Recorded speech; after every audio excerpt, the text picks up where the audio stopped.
സംസ്ഥാന സ്കൂൾ കലോത്സവത്തിന് ഇന്ന് കൊടിയിറക്കം. സ്വർണ്ണക്കപ്പിനായി ഇഞ്ചോടിഞ്ച് പോരാട്ടം. കണ്ണൂരിനെ മറികടന്ന കോഴിക്കോട് വീണ്ടും മുന്നിൽ.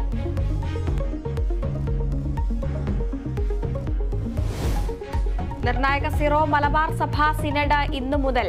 പുതിയ മേജർ ആർച്ച് ബിഷപ്പിനെ തെരഞ്ഞെടുക്കൽ പ്രധാന അജണ്ട. സമ്മേളനം ചേരുന്നത് കാക്കനാട് സെന്റ് തോമസ് മൗണ്ടിൽ.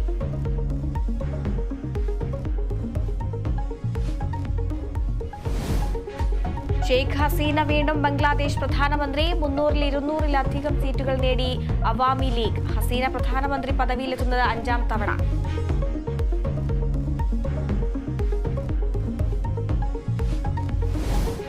മാധ്യമപ്രവർത്തകയോട് മോശമായി പെരുമാറിയ കേസിൽ സുരേഷ് ഗോപിയുടെ മുൻകൂർ ജാമ്യാപേക്ഷ ഇന്ന് ഹൈക്കോടതിയിൽ.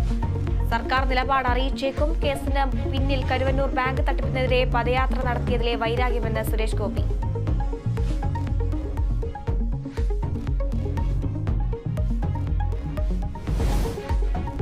ബിൽക്കിസ് ബാനു കൂട്ടബലാത്സംഗ കേസിലെ പ്രതികളുടെ ശിക്ഷ ഇളവ് ചെയ്തതിനെതിരായ ഹർജിയിൽ സുപ്രീംകോടതി വിധി ഇന്ന്.